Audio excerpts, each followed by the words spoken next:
terms of discussing the book at the end, I think we'll focus on the themes. So if you don't remember exact places in the book, just chip in, regarding the themes that we're going to talk about later on, but we'll let Uju talk to us about her fantastic book first. Thank you, Uju. Thank you. Thanks so much for having me.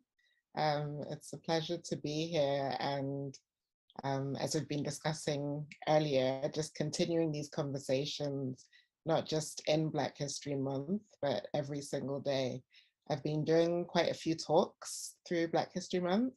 I've been speaking with, universities, schools, companies, councils, and each time I get a lot of the same questions, but my main message really is that if we taught Black history in schools every single day, we would still be playing catch up, because these are stories that have been missing from the education that they've given to us and to our kids for generations. It's just, a massive gap in the history of our education. So if we continue to talk about Black history every single day, we would still not run out of things to say.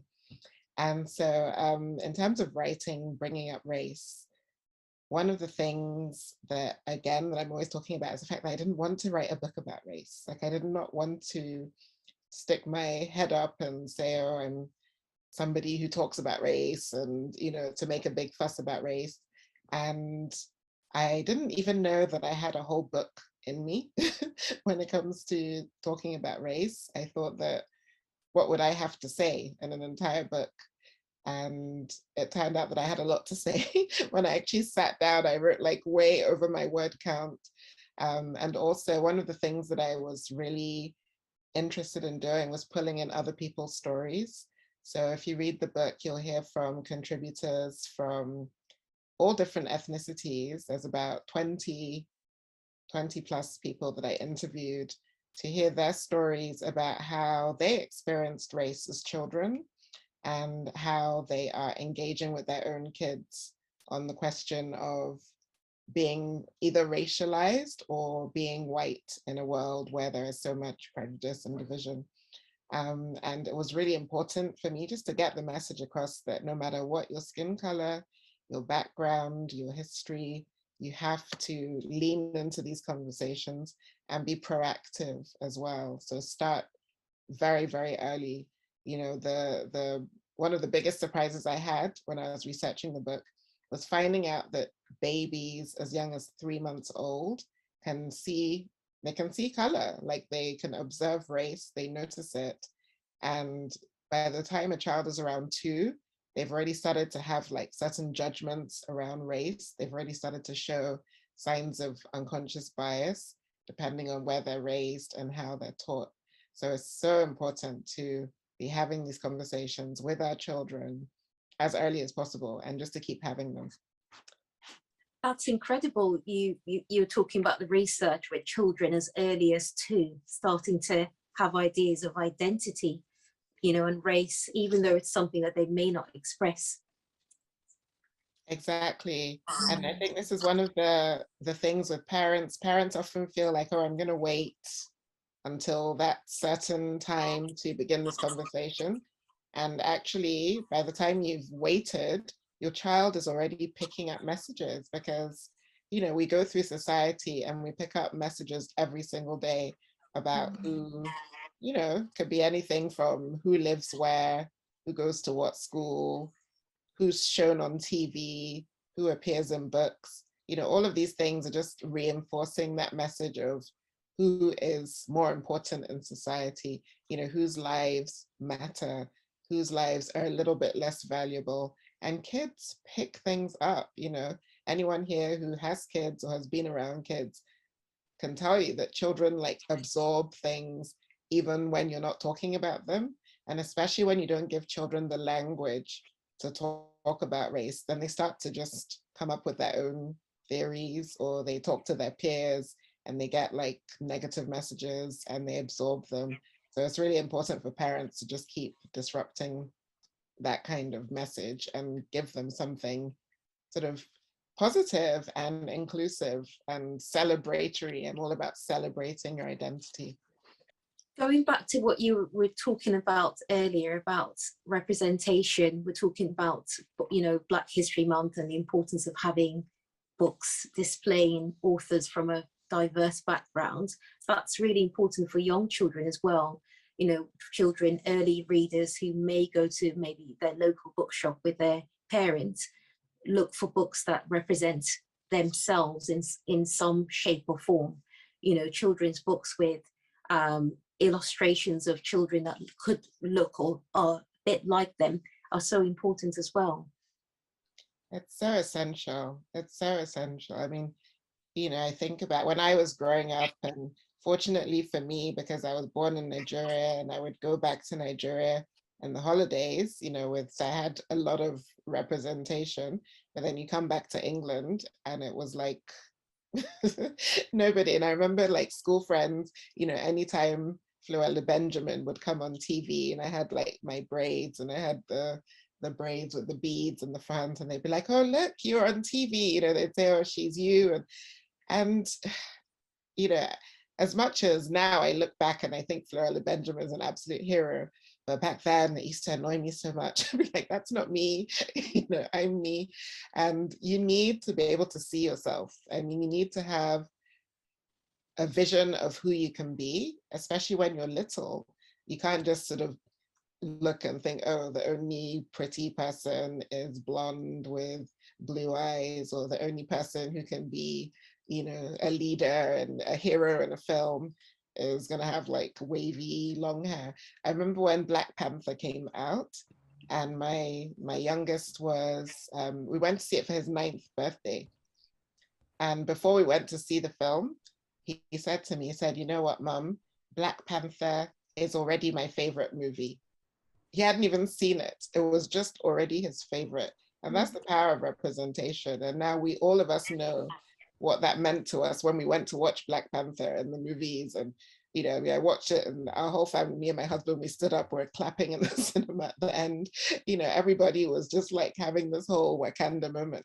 But it was just that simple fact of being seen and being visible in a positive way. And that is so important, especially for young kids who are learning stories and learning about themselves, to see themselves in these stories, you know, not just at the fringes or as like the, you know, decoration. You know, sometimes Black people are used as decoration in books and movies. We're just kind of in the background somewhere, but we need to be at the center, have our stories told from the center of the movie or the book. So true, Uju. You know, we've all seen in the past with a lot of movies or films involving Black people where the hero is never the person of color or a Black person. And if they are, well, they don't last to the end of the film. We know what used to happen. So that's why Wakanda and Black Panther was just such a needed film. It did so well because everyone, adults, children, really needed to see, you know, a film that represented them. And I think in the future, that sort of film is also important, not just for us as people of color or Black people, but for the rest of the society as well. Isn't very important, you know, ties in with what we're saying, that we all should be talking about race. It's a conversation that should be happening in every different home, different institutions, and not just by people who are Black or people of color. You're so right. I mean, so for instance, the Black Panther, I took my boys to see, it was his birthday, and he had 2 friends over for a sleepover, and they were both white. And we went to watch Black Panther together as a family. And when we came out of the film, the 3 boys were all arguing over which one of them was more like Killmonger, the villain in Black Panther. They were arguing over it. Now 2 of them are white, and there's my son, he's Black, and they're like, oh, you know, no, I'm more like Killmonger. No, and I thought, well, this is really powerful because it shows you that representation matters not just for the people who look like us, but the people that we can empathize with and even if they don't look like you can sort of feel like, oh, I have something to do with them. It's really important for young kids to see a Black superhero and aspire to be a Black superhero, because we all grew up, wanting to like be Wonder Woman or whatever, and to have that. And it's really, really important for it to go the other way. It's even more important actually, because they haven't had that, very, very, there's so few of the Black heroes in popular culture, in books and all of that, that young children can aspire to. So like you said, representation goes across the board, and having these conversations in, homes where race is not an everyday factor for them, because if you're white and you've grown up in a white society, most of the time you haven't had to think about race. So, but you need to have these conversations because it affects everybody. We're all involved in this racialized society, and our children, Black children, are the ones that's suffering. And it's really only the white families that have the power to change things at the end of the day. We can keep talking until the cows come home. We can go on and on and on about race, but until the dominant culture decides to make changes, nothing's really going to happen. I love what you said about race affecting all of us. We could use the pandemic as a good example. We've seen that what happened in China was very relevant to us here in the UK. Initially at the start of the pandemic, we thought it was a problem for someone else until it landed on our doorstep. And hopefully with the lessons learned that we can, transfer to other areas of our lives as, communities, to change, to understand that, what happens to one community has a knock-on effect on the other. And, discussing race, yes, one race maybe have more privileges than another, but what happens to all of us in a community affects us equally. It does, 100%. And the pandemic is such a good example. I've written before of using that metaphor of racism as a global pandemic, which it is. And it's something that really we should be addressing, as this is a public health crisis around the world, and all of us need to play our part in making sure that it doesn't continue. The same way we've responded to the pandemic, with everybody or people who feel that the pandemic is a problem taking those precautions, we need to take precautions so that this doesn't continue, because all it's doing is damaging us as humans. It is damaging us on so many different levels. When people come to me to talk about, the climate emergency, I'm like, well, you have to address racism as part of the climate emergency. It's not just like, oh, climate change is happening out there. There's so many different reasons, and a lot of them have to do with race. If you talk about poverty, if you talk about education, it cuts across all sectors of society. So we absolutely need to address it and realize that it's everybody's problem. Like you said, there's a common phrase that says injustice. Oh no, it was I think it was Martin Luther King who said injustice, was it Martin Luther King or Mandela? Injustice anywhere is a threat to justice everywhere. Everywhere, yeah. Yeah, injustice anywhere is a threat to justice everywhere. And, it's absolutely true. And you see that in, like you said, with the pandemic and the knock-on effects of how it was affecting different communities, and then how that eventually, no matter who you are, whether you're Boris Johnson sitting in your in your cozy world, and he still got the virus, didn't he? So things like that don't care about your individual status. Ultimately, we have to come together and work against things like racism. I was going to ask, I suppose, a fairly obvious question, with the obvious answer to a question I'm going to ask is who your book, what audience is your book targeted, to? Yeah. Well, the book is really for everyone. I mean, I always say I wrote it for my community. Now, my community is mostly parents. So these are parents usually of young kids or kids who are still under their wing.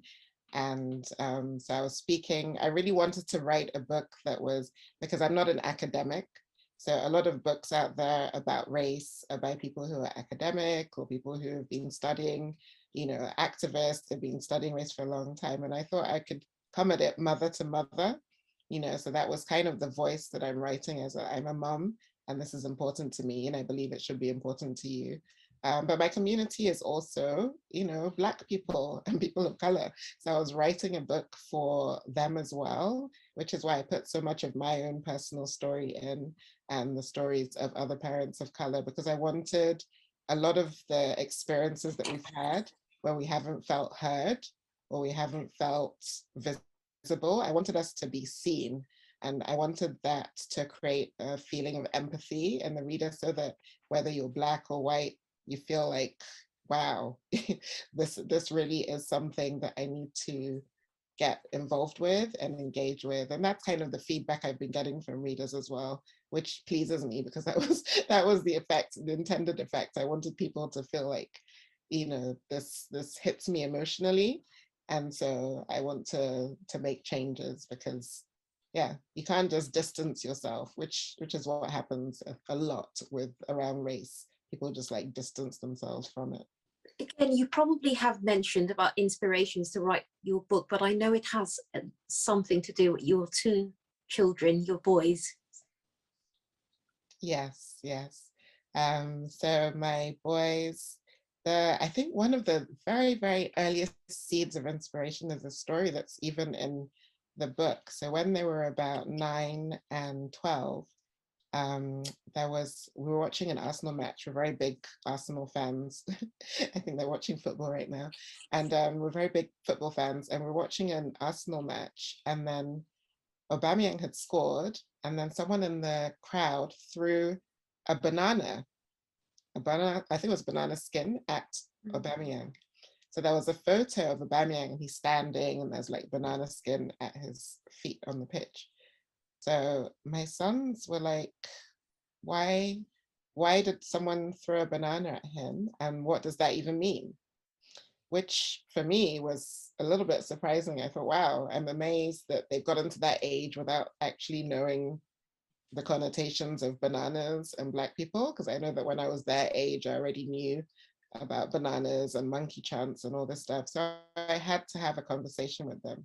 And it's that whole thing of knowing that you're always going to be having these conversations with your children, and the fact that actually we need to be having a wider conversation with, the community and the other parents, especially the parents who are white, parents who don't have Black children need to be having these conversations. So a lot of it is from like the personal experiences I've had with my boys, and knowing that I have like a platform and seeing that I have a platform, I have a responsibility to be talking more overtly about race. When because I started blogging like 10 years ago, and I was quite deliberate about not just talking about race because my blog isn't about that, but also I wanted to just be visible. We show up in different spaces that you might not expect to see a Black family, and we're just there. And take us as we are. So that was part of it. But what I found is that sometimes that allows for the distancing as well, because then people can, it's the same as having a token Black person in the company. People can just be like, oh, we have diversity. Meanwhile, you've not spoken about race, you've not taken any actions towards creating a more inclusive society. You've just popped a couple of Black people on your panel or in your workspace. So I think that I realized there was a responsibility to actually start talking more openly and specifically about race and sharing, my personal experiences so that, especially people who have been friends with me, since I've written the book, friends of mine who I might not have even had a discussion about race with before have now come to me to ask questions or to share their own experiences. I was going to ask, having written this book and researched this book, I don't know that you have the answers or anyone has the answers, but how do we get more families talking about race? What would you think is a good way to start these conversations?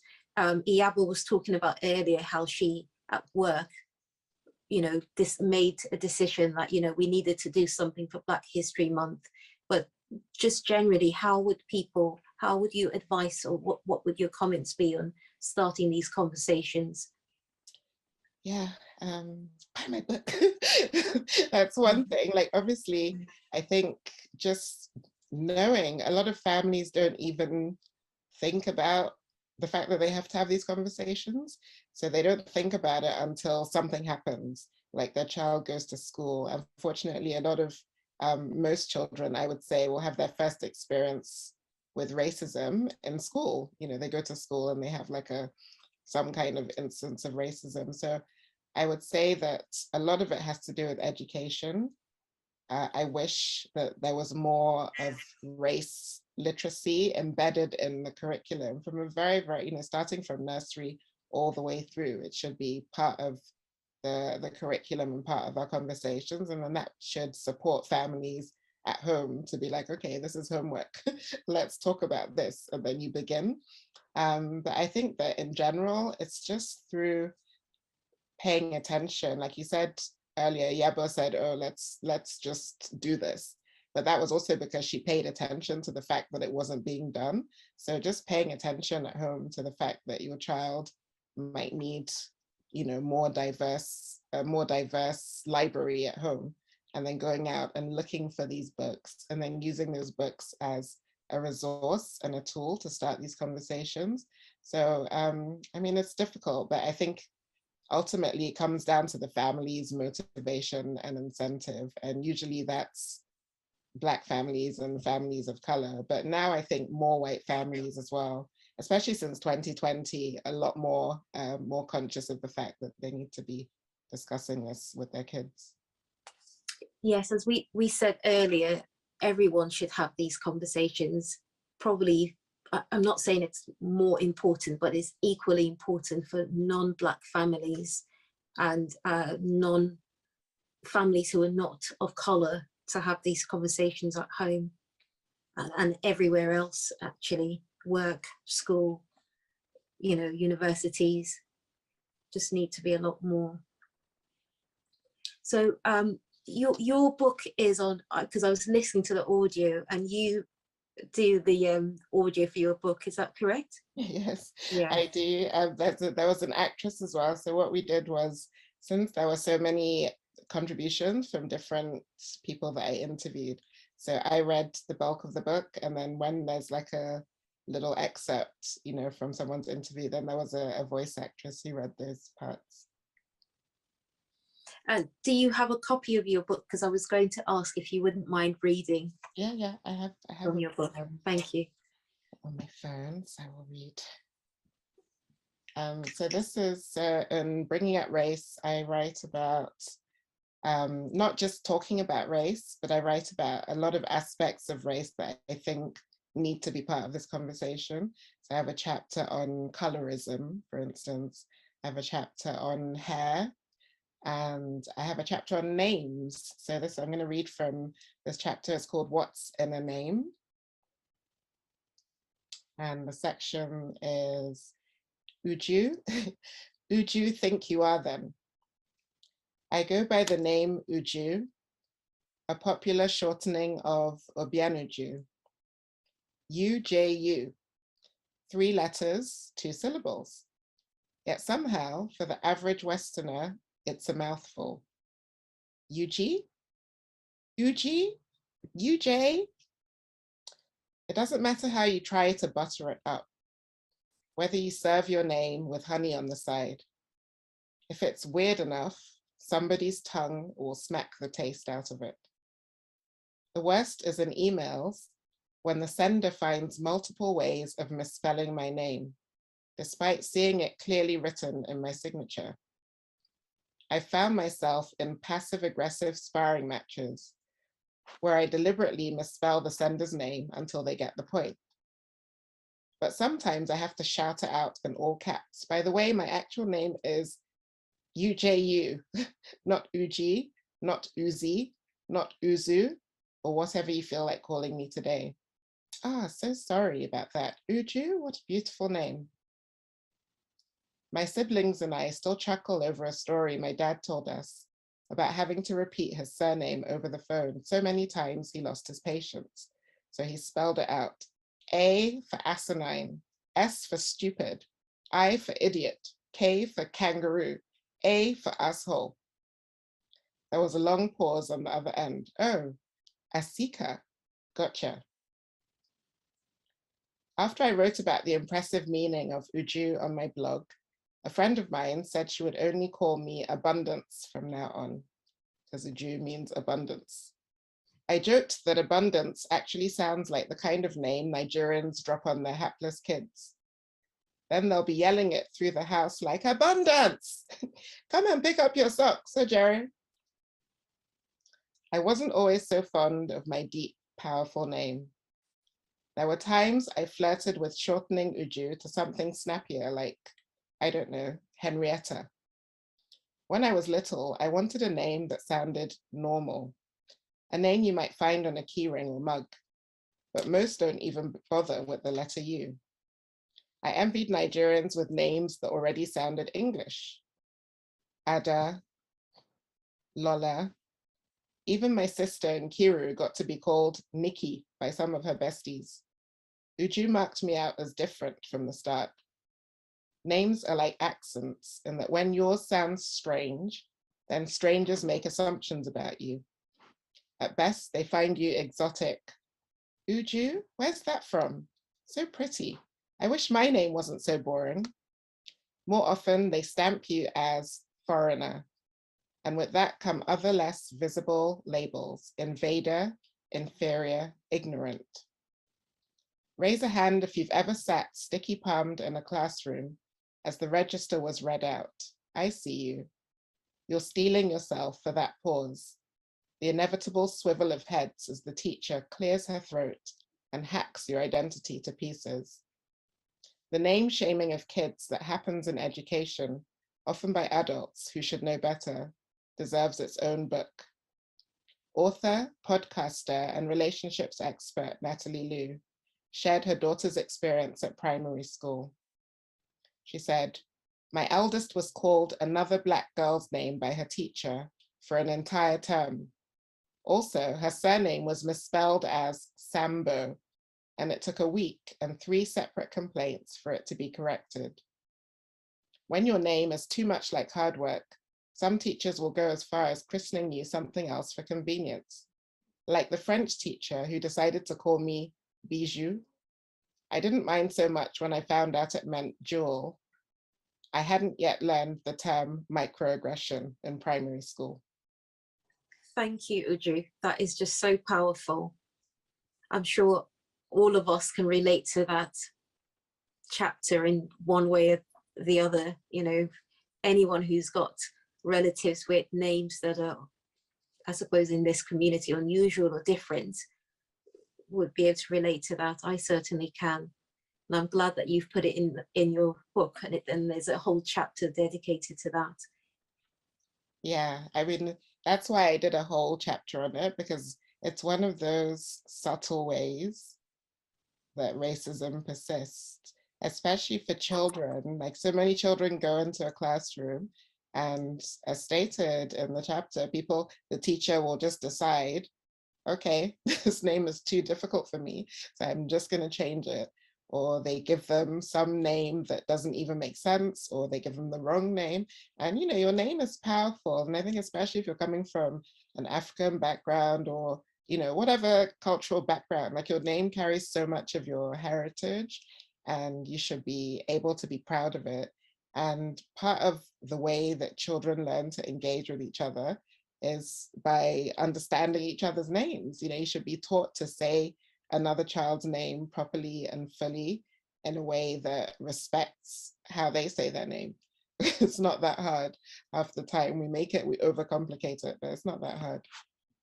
So true. I'd say my personal observation is when society feels it's important to remember or learn a foreign name, somehow we get around it.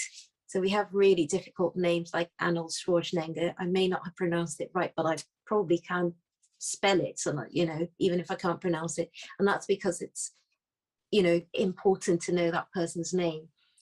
Everyone's name is important. And like you were saying, if people are not sure, because sometimes people get worried about pronouncing foreign names, where you can always ask, how do I address you? How do I pronounce your name? You know, there are people who, for whatever reason, they may not be very good with languages. They really want to be able to pronounce your name, but they struggle and may not get it right. But then they say to you, oh, I'm not sure I got that right. How should I say your name? And I think it's just taking that little bit of time or effort to show that you are actually bothered to know how to pronounce someone's name, rather than giving them a nickname, which, you know, happens quite often because that nickname's easier for you. You're so right. I mean, that's one of the things that I quoted in the book, was when the actress Uzo Aduba, when her mom said to her, listen, if they can pronounce Dostoevsky, they can pronounce Uzomaka. Like, it's not that hard. It's just they've decided what is more valuable, you know, which name matters more. And like you said, in terms of learning to pronounce someone's name, it just comes down to basic questions. You know, am I getting this right? Can you repeat it? Let me just make sure I get it correctly. I want to be sure I get your name right. And I can always tell, like when I'm giving sort of interviews or whatever, when the person says to me ahead of time, they're like, please, I just want to make sure I get your name right. And then I've had so many instances where, you know, I'm flashed up on the screen and they've put like my name that is spelled wrong. And I'm like, you've invited me for this call or whatever, and you've just put the wrong spelling of my name there through the whole call. And, you know, it's just basic respect. So I even wrote a poem about names, how to say my name, it's called. So yeah, I shared that. A lot of people were like, oh, this is very helpful. I also love what you said about names having important meanings for people, like your name means abundance. And that's why it's so important in a lot of cultures to take the time to know how to pronounce someone's name or spell someone's name, because it completely changes the meaning. If you misspell it or mispronounce it, it means something completely different. Yeah, 100%. And also think about all the kids who, because they're trying so hard to fit in, they would prefer, you know, they would rather you just call them, like, I bet so many Nigerians who, when I was younger, they just have some name that had nothing to do with Nigeria. And it would take me a little while to figure out that, oh, this is a Nigerian name. You just shortened it to the point where I don't even recognize it. It just sounds Western. And I understand that impulse to fit in. I had a lot of that when I was growing up, but actually getting your child to take pride in their roots is so important. And the name is one of the really, really great ways to get them to sort of own themselves and own their heritage. So yeah, something I really advocate. Yeah, it's very, very important. I think you've said it all. I was about to say that the importance of a name to people, that if it's important, they will learn how to speak it or say it. Because there are some names that are like all consonants and you even wonder, how do you pronounce it? But people are able to pronounce it because they think it's important to them, just like the example Mary gave, and some other names that we all know about. So sometimes when they say your name wrongly, or kind of like, just ask. And for those who bother to ask, I just break it down to simple syllables for them. My husband is Yoruba, and you can imagine Yoruba names could be very jaw-breaking. My children in school, even though yes, even back home we had short forms for them, but I think they get to realize, oh, that's a short form, and I say yes, this is the long form, and this is how it's said, and you can actually say it if you just break the syllables, and then they go ahead to ask the meaning, and then you explain the meanings to them. And I think it's just like we've said, we will still end up being the one doing the representation, because like you said, there are people who have actually somehow changed their names or used their middle names because it's convenient, or even trying to shorten their names for the convenience of others to be able to pronounce it. And sadly, even the children, they get so, worried about how people don't pronounce their names, they opt and come and say, I've had a friend whose son said, I don't want them to call me this name again because it's more of like a Nigerian name and people are finding it difficult to pronounce, and it's opting that they should just call him something like straightforward. But then again, it's very important for our children to understand their roots and understand where they're coming from. And it doesn't matter your name, your culture, how you look, you can stand out, you can be different. And that is what will build their self-confidence as they grow. It's very, very important. Yeah, I totally agree. I totally agree. And, you know, that's again why I wrote a whole chapter on it in the book, so that any parent reading it will, no matter what your name is, whether you think you have a simple name or a boring name or whatever, will just think about the tradition and the heritage that comes with your name, and why it's important for your children to feel that pride in themselves. You know, your name is it's your first identity. My youngest first word was his name. You know, he just said it like that one day. We're like, oh. You talked about other chapters in your book, including hair. I thought that was a really important one that we could talk about a little bit. Yes, hair. So again, yet again, another of the ways in which race plays out. And with my kids, the way it played out a lot was with me, because my kids, they're Nigerian, and then my husband is Nigerian, and he's also half New Zealander. And then my kids had, when they're younger, especially, you know, just let their hair grow out. And they were very, very cute boys, but we would be walking down the street and then strangers would just come up and just plunge their hands into their hair. Oh, such cute boy, you know. And I'm like, hey, why are you putting your hand in my child's hair? And my kids would hate it. Like, you know, they would frown, like, don't touch me, all this stuff. And so I thought it was really important to just begin with the whole concept of, okay, let's have some boundaries. Do not come and put your hand in someone's hair, especially because you're thinking it is different, or, you know, it's like something that you would like to explore. You know, keep your curiosity to your hands to yourself. You can talk about hair openly, but don't use somebody's looks as an opportunity to make them feel different or to put them on the spot.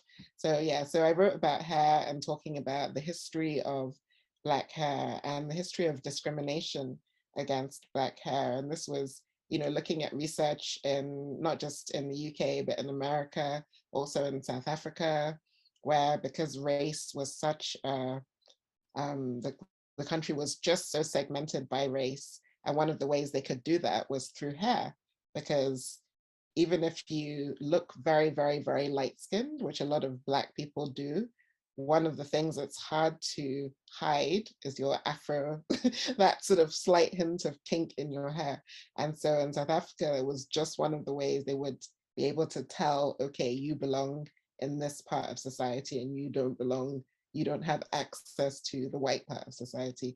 So hair is a really sort of powerful way in which people have been racialized and people have been discriminated against, even to the present day, which is why they have things like the Halo Code here to stop discrimination against children in school, because that's still happening today, even though they've been passing various laws, but still, like, children go into school and they get like penalized because they say, oh, your hair is not school code, or your hair is too, you know, unruly, all these words, code words really for basically your hair does not fit the mainstream. And so we want to judge you around that, which is very, very unfair. So something that I thought was important to discuss. It's such a great topic to include in your book, Uju, because as all of us might have had the experience, I can only speak for myself, we all know that in certain circles, to be able to get through the door, you probably want to have your hair a certain way. Maybe things are changing now. I'm always so proud to see, you know, my colleagues who have their hair in a way that maybe 10 years ago, people might have said, pulled you aside and said, oh, are you really sure you've got an interview and you're going to have your hair in that hairstyle? You know, why don't you maybe try and get your foot in the door before you have a certain look? You know, I don't know if other people can relate to that, but I feel that things have improved, have moved on, but there's still a long way to go in terms of people understanding and also accepting of certain hairstyles, especially from people within the Black community. Yeah, definitely. You know, it's something that we have definitely come a long way. I look at even the past 10 years and the variety of hairstyles that are out there. But I can't remember, there was a recent incident as well. I think it was on either Good Morning Britain or one of these shows. And one of the presenters, she came on and she's of mixed heritage. And he compared her hair to, like on camera, he said something like, oh, your hair, it reminds me. And he basically compared her to like a llama, which was like on another clip, and it like caused a massive social media firestorm. And then he came out and gave his apology, but his apology was all like, oh, you know, just joking around, and I didn't intend to be whatever, offensive and all this. And when we talk about, you know, anti-racism, it's always like separate the intention from the impact. So even though you didn't intend to be racist, or you didn't intend to offend her, or you didn't intend to make her feel like an animal, the impact was, you know, not only for her hurtful, but for anybody, all of us watching who have been told that our hair is funny or strange.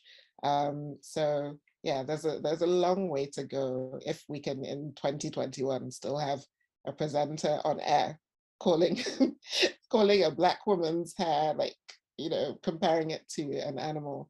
So yeah, we're definitely making progress there. And that's, like you said, that's part of why we have to keep bringing these things up and making sure that people understand that it's not okay. It's very far from okay. So true.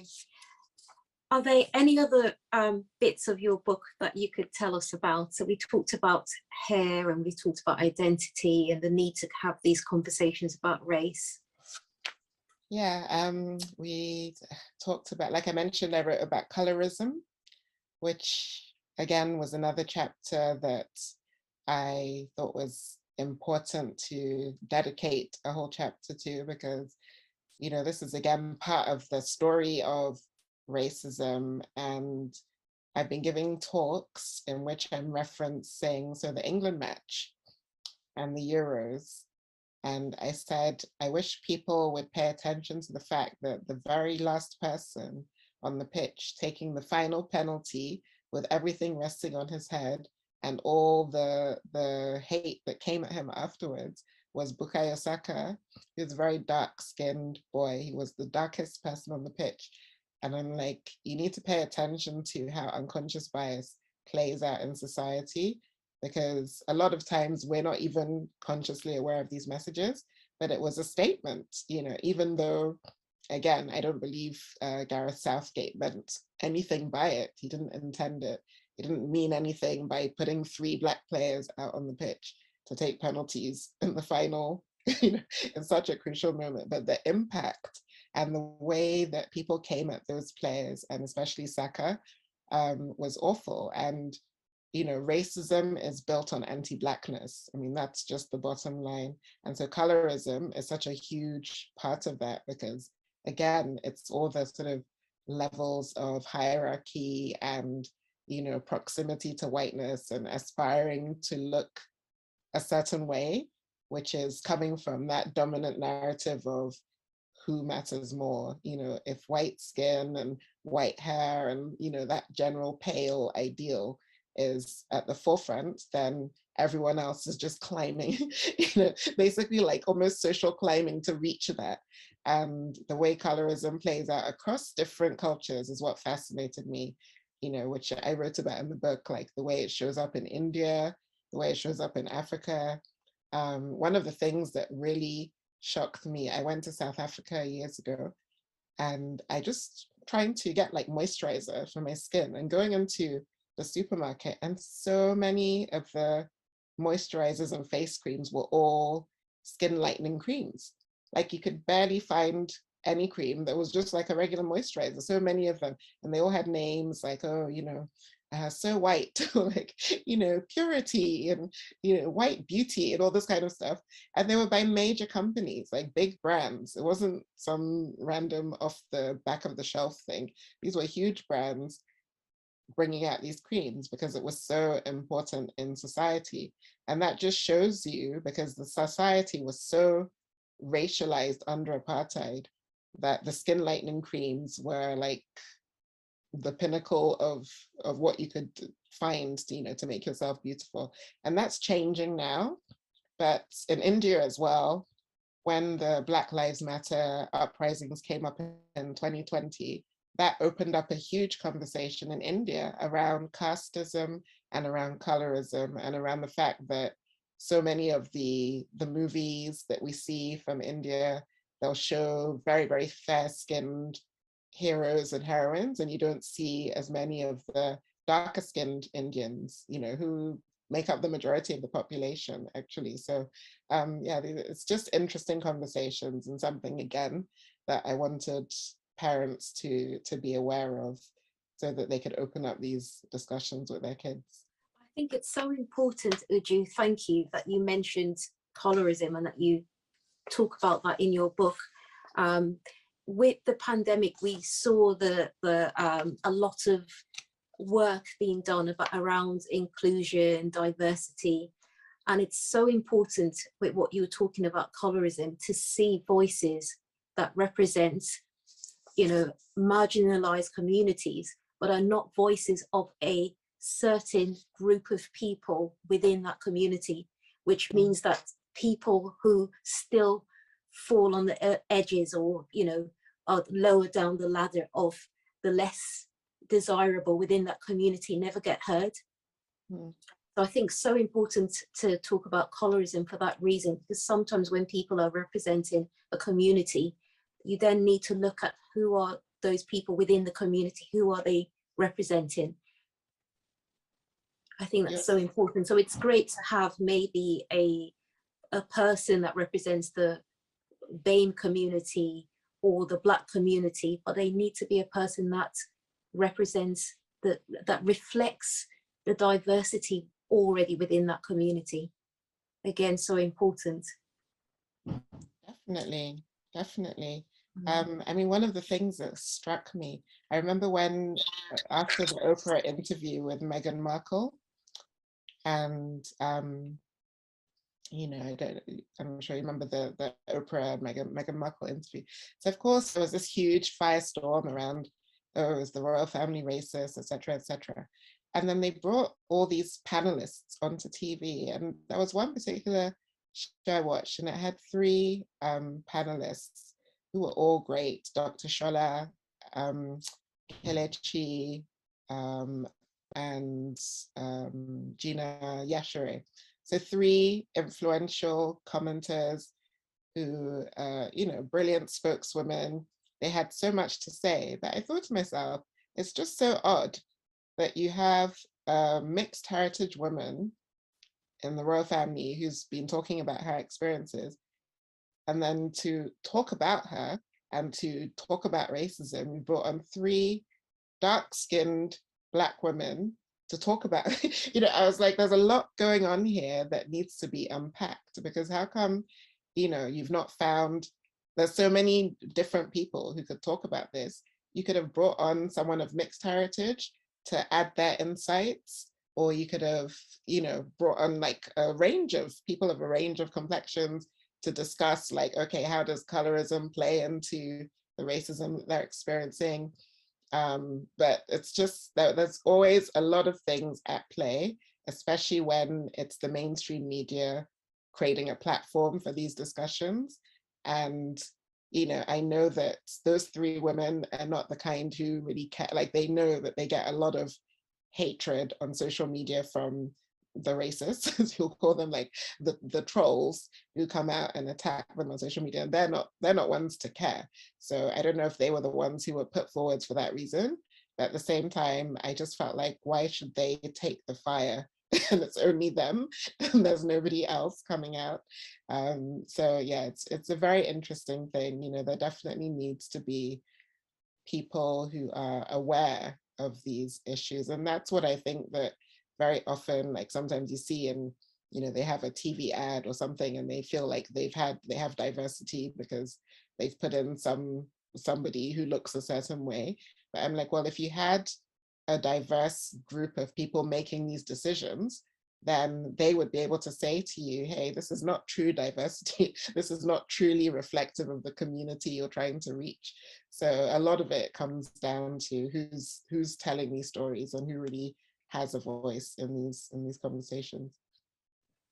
I think mentioning colorism in your book is brilliant, because we know that within communities, as you were already saying, certain people of color have privileges which other people don't have within the same community who are marginalized or oppressed. So it's really important that people become more aware about that.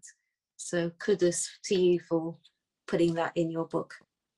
Are there any other themes in your book that you could quickly tell us about?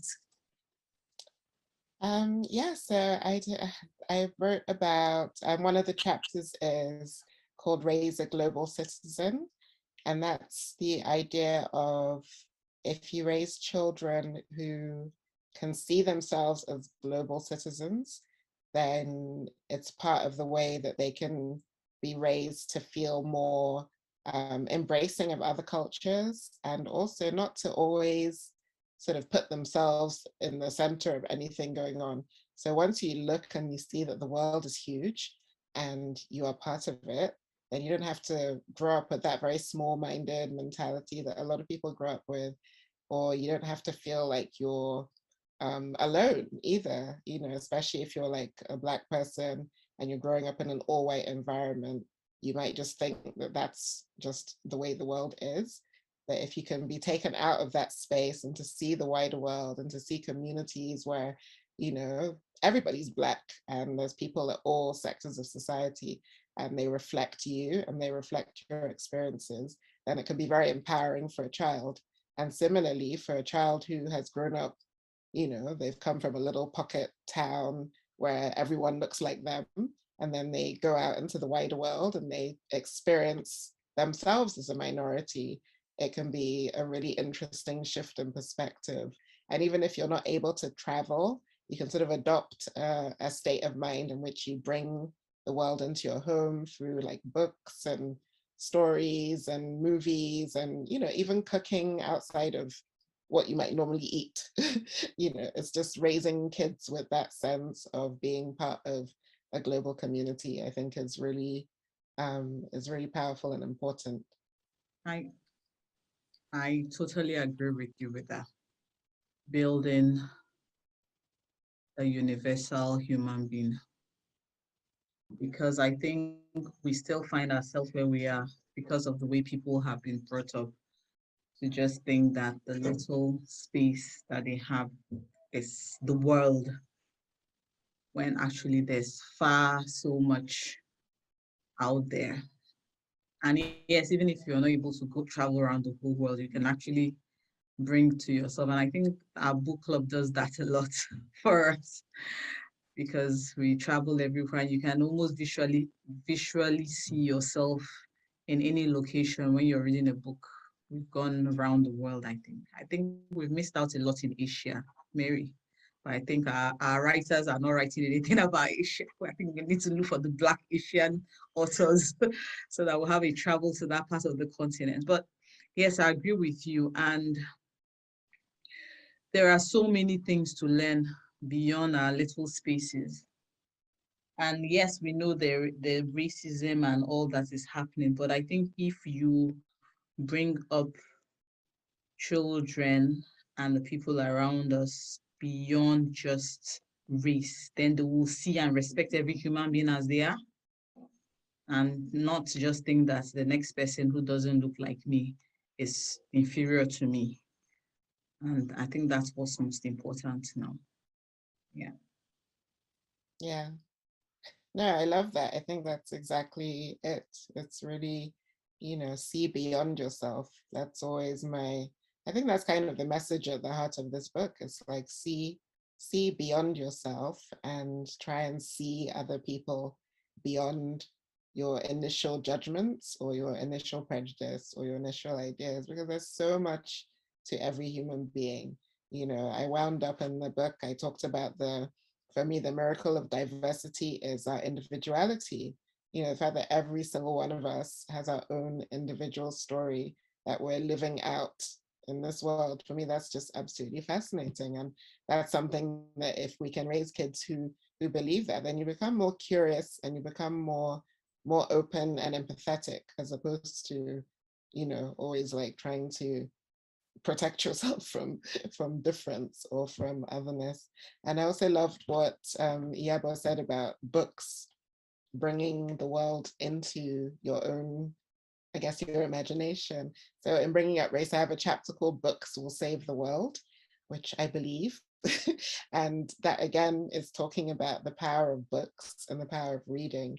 And, like we talked about earlier, the power of representation in those stories, which for children, wherever they are in the world, just having a book can be like an open door. And we need more kids to be able to have those open doors.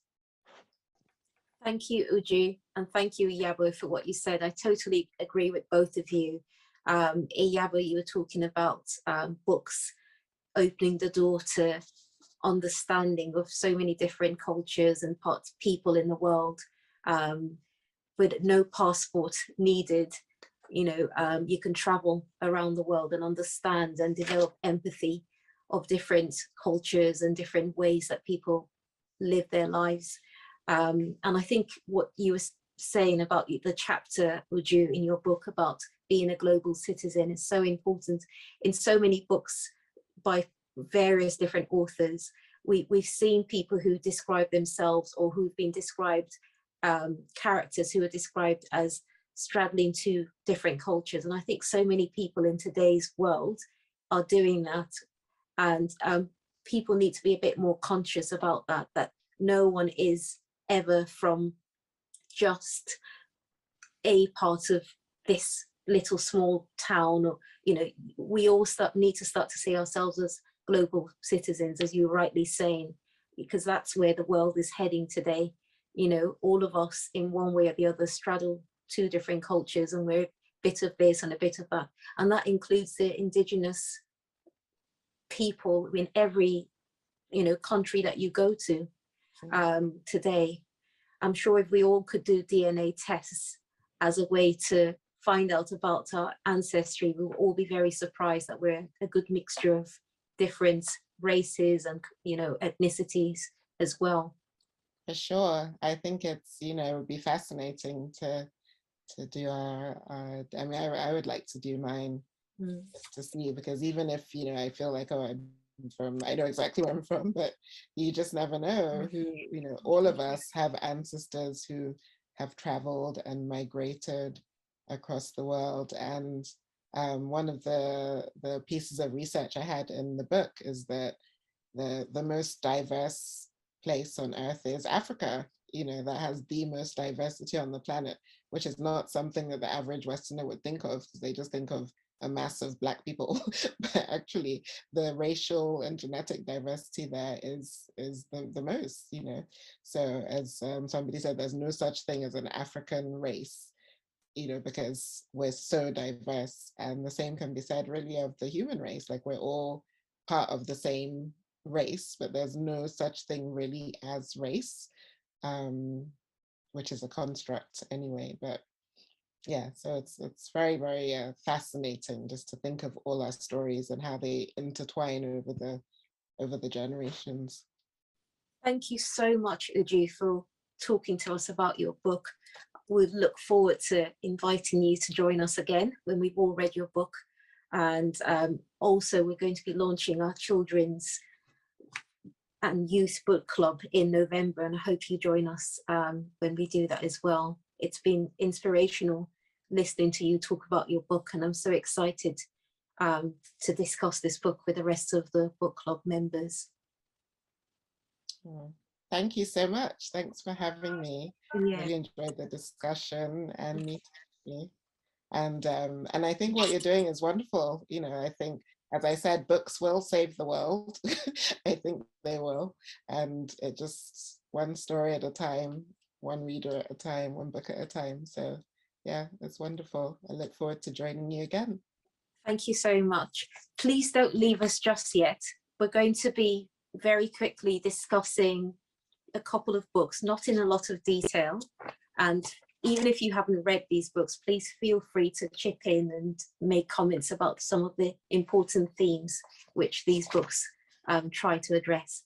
So we're really very briefly going to talk about Girl, Woman, Other by Bernadine Evaristo, a Booker Prize winner, a joint Booker Prize winner, a book published in 2019. A really great book that celebrates the diversity of women of colour in the UK is how I would describe it. It's a book that follows the story of a woman called Amma, who's a playwright, and with this book we follow the story of 12 women, including Amma, and all of these women are in one way interconnected.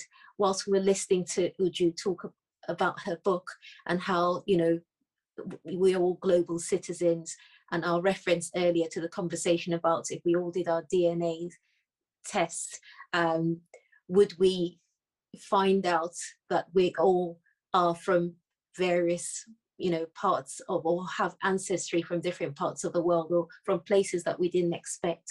So I think this is a really great book for anyone to pick up, because we follow the story of 12 women of color, Black women. One isn't, but they're all interconnected, as I said, and through their lives and through this story, we, you know, map a picture of how all of these women are connected.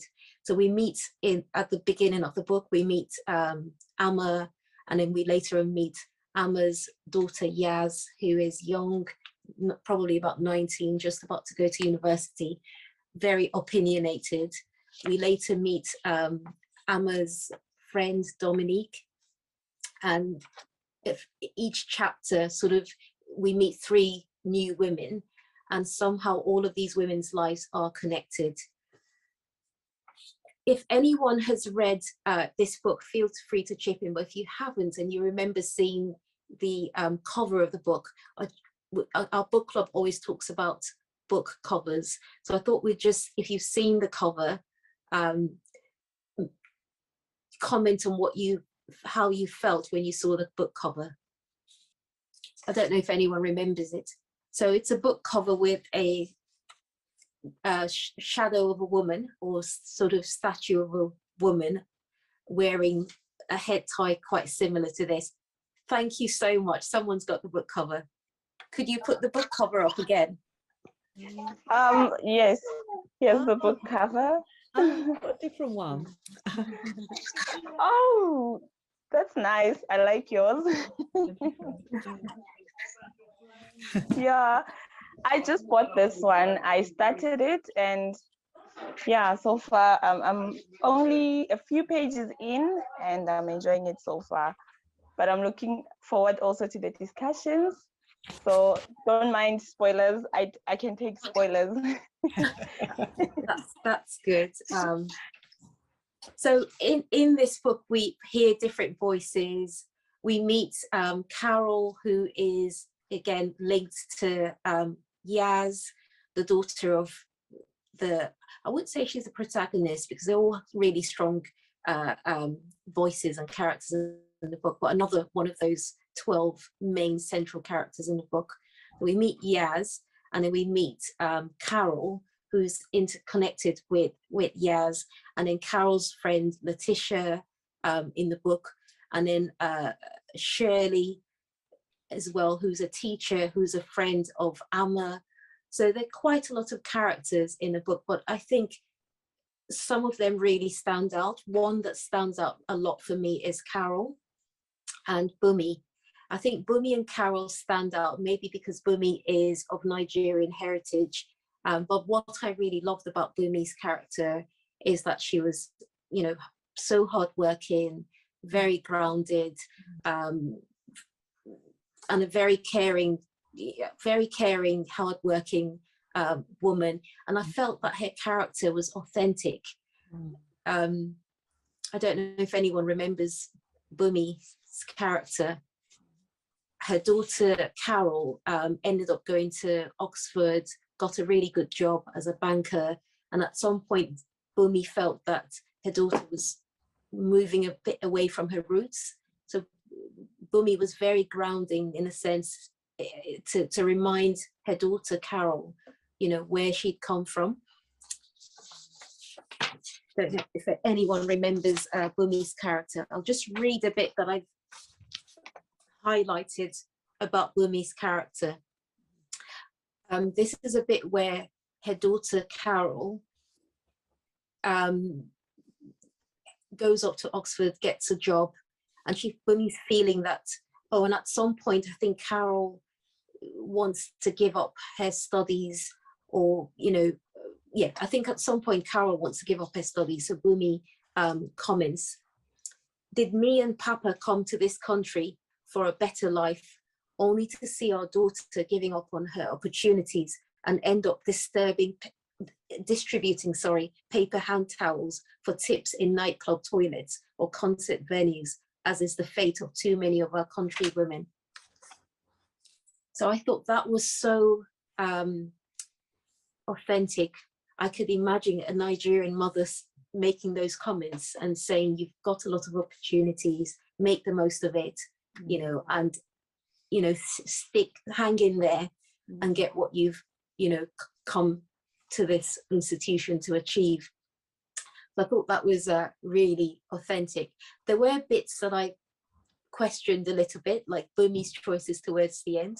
No spoilers for anyone who hasn't finished reading or anyone who plans to read, but towards the end, you know, with Bumi's choices, I thought interesting. I think what I love about this book is seeing different perspectives of what it could be or what it's like being a Black woman today in the UK. So you get a perspective of Dominique, who dates an African-American woman called Nzinga, and you see how their relationship plays out.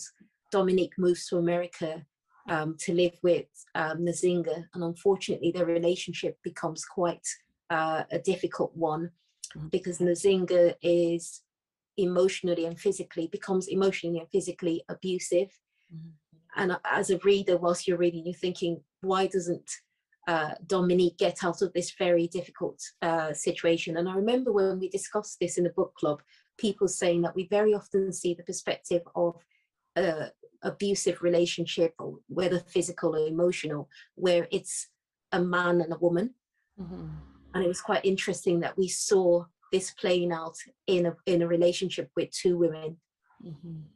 You know, so that was another very good character in the book, quite complex character, Dominique Nzinga, that I quite liked.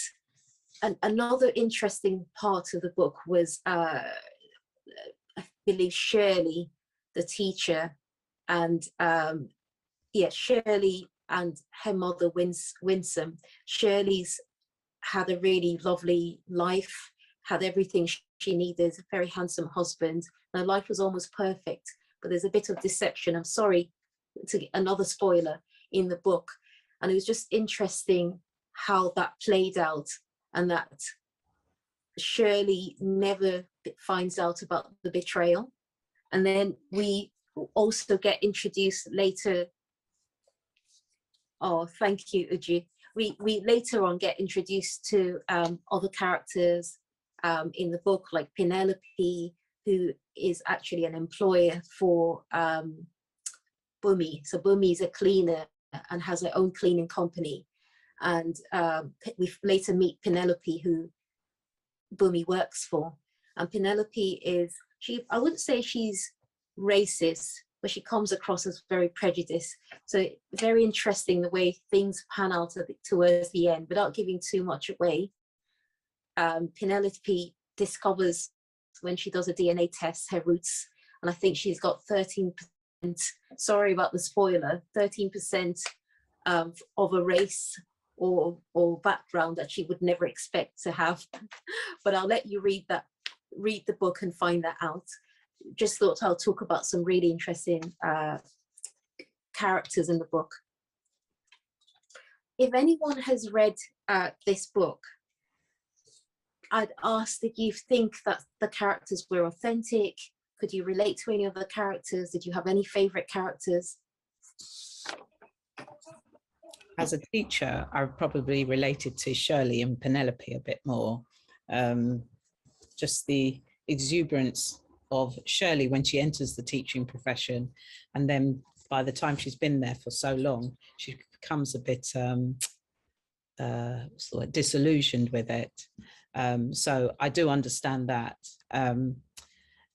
Yaz, the daughter of Amma, she reminds me of the kids that I teach, some of the girls that I teach, you know, that confidence that some of my girls have. So they did remind me of that. Thanks, Patricia.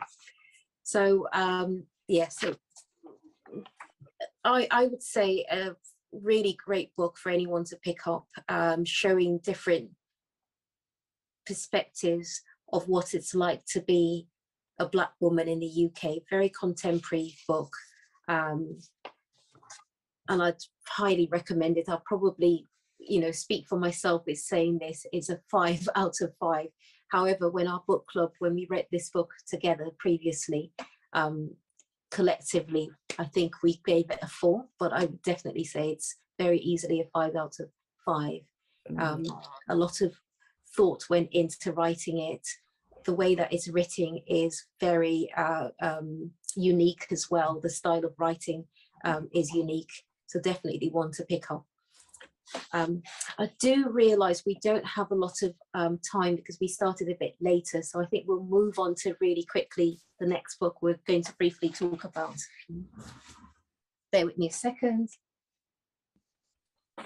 Oh, by the way, I would have given it a 5 as well. So. Oh, you would have given it a 5. Great. Yes, I wasn't at the book club when you all read it, but no. it was lovely reading it a second time around, so it was great. 5. Yeah. 5. Yeah. 5 from me. Fantastic. And yes, so a great read.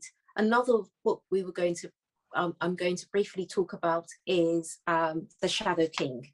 The Shadow King is a historical fiction by author Maaza Mengiste, who unfortunately couldn't join us this time, but we hope she'll join us another time to celebrate Black History Month. Her book is incredible. It basically sheds a light on the Italian invasion of Ethiopia in 1935. Through, you know, the story of her protagonist, we get a good understanding of what it was like in the, you know, living in Ethiopia at that time, experiencing the war, and most importantly, we get to learn the role that a lot of women, Ethiopian women, played in the war, not just behind the scenes, but, you know, on the front line, fighting in the war. A lot of us, when we discussed this book, weren't aware of, you know, the level of involvement that women in Ethiopia had in the war. So it's really interesting book to read. The style of writing, brilliant. It very poetic, very lyrical, using descriptions of pictures to tell a story. We have a protagonist, the main character, Hirut, who is a young girl who is a maid in the house of a general, Kidane, and the story's told through Hirut's experience of being a maid in the general's home, and living through the chaos that the Italian invasion on the Mussolini courses in Ethiopia. a great book to introduce you to this part of Africa, to the culture. There are pictures in the book as well of the attire of the people of that time. A fascinating read.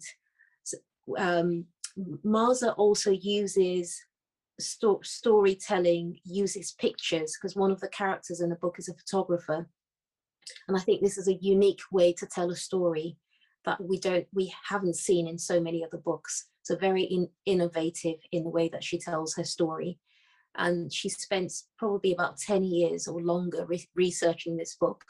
So it's not the easiest of books, but I really would say to everyone to pick this book up. It's compelling, such an important book to read, to understand some of the history of Africa and also the culture of that part of the world as well.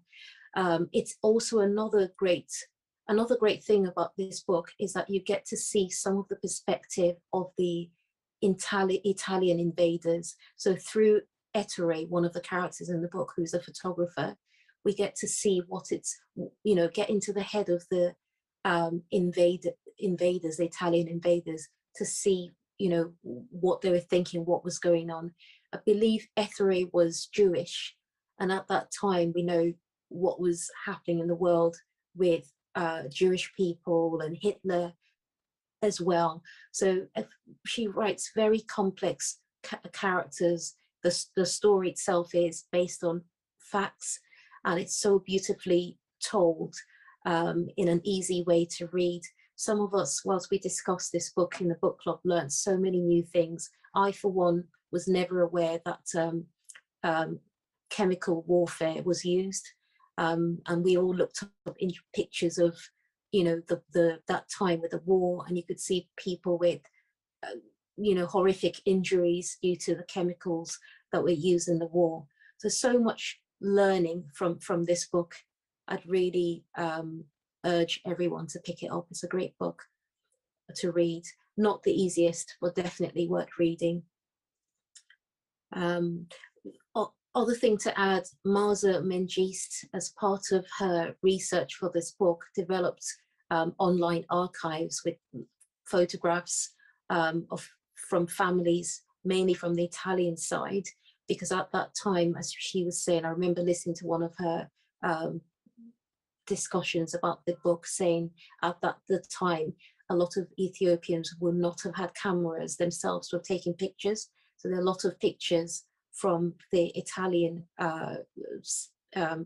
people who have shared photographs. So she's got something called Project 3541, which covers the period of the Italian invasion of Ethiopia, and with online archives with pictures of the people. And we all know that pictures tell a picture tells 1,000 words, as they say, or speaks of volumes. So really worth looking up this project of hers, Project 3541, to learn a bit more about the war. So a great book to read. Again, I think in the book club, when we discussed this book, we gave it a 4 out of 5, just because some people found it a little bit tricky to get into.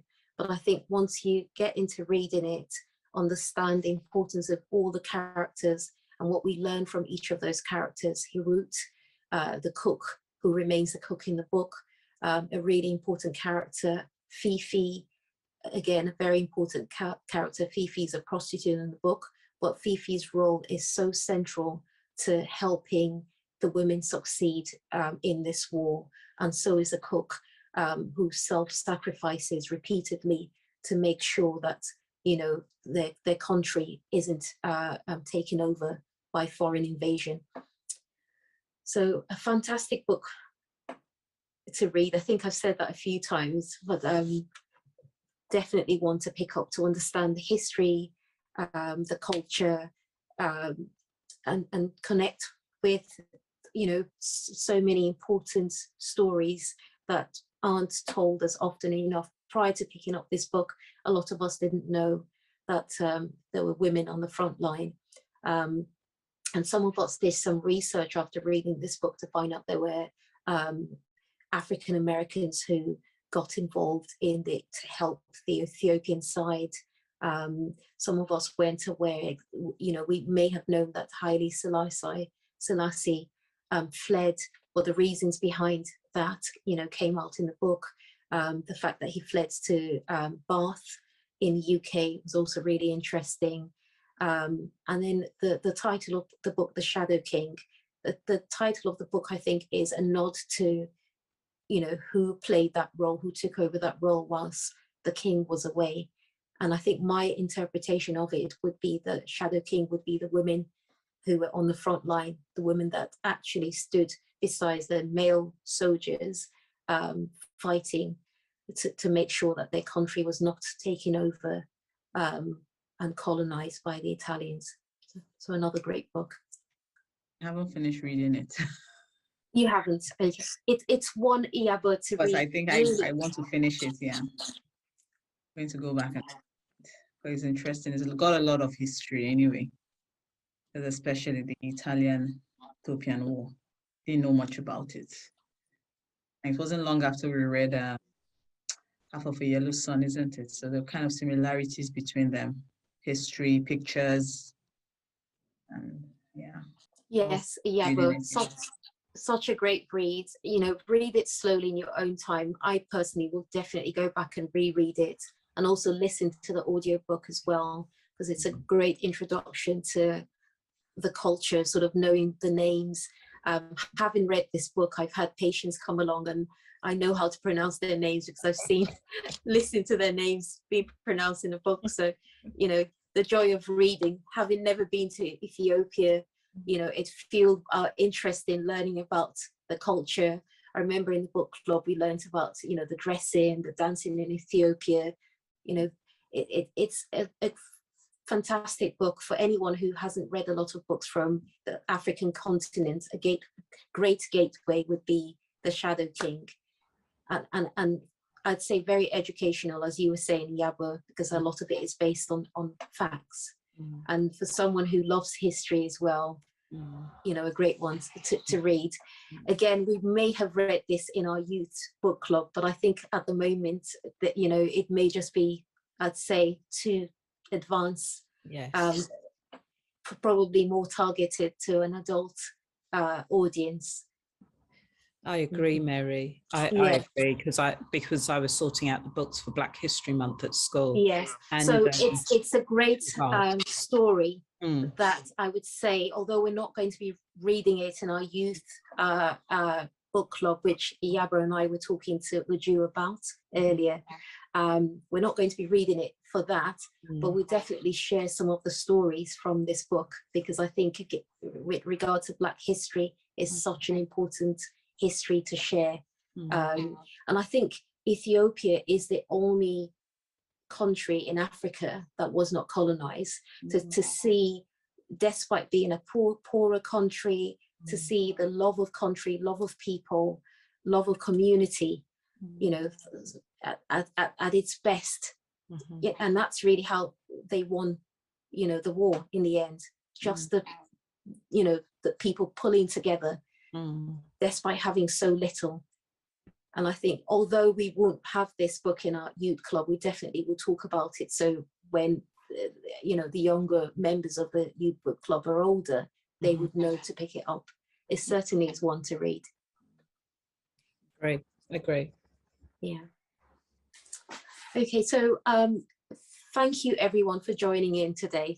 I think both of the books we've talked about are not the easiest of reads, hence numbers have thinned out a little bit. But next week should be a much more easier book to discuss. Next week we'll be talking about Dreams from My Mother, which has been renamed. It used to be called Mixed Blessings from a Cambridge Union. And we're going to have Dame Elizabeth Anyang will join us again to talk about her book. Most of us have now read her book, and even for anyone who hasn't read her book, it's a great story on a personal level of, great achievements despite a difficult childhood, growing up in care, I believe up to the age of 9, achieving so much for the NHS, being the very first Black nurse to develop the Sickle Cell and Thalassemia Society, And it's just, you know, she's done so much work that's inspiring, helping to put up the campaigning for the funding and to put up the statue for Mary Seacles'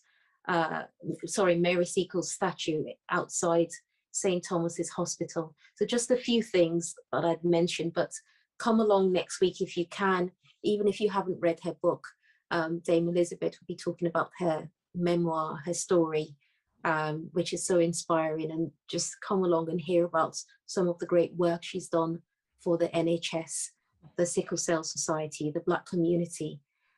We'll also have another one of our members talking about their book, which our book club hasn't read, but we'll put it on our to be read list, and hopefully next year we'll talk about that book as well when we've all read it.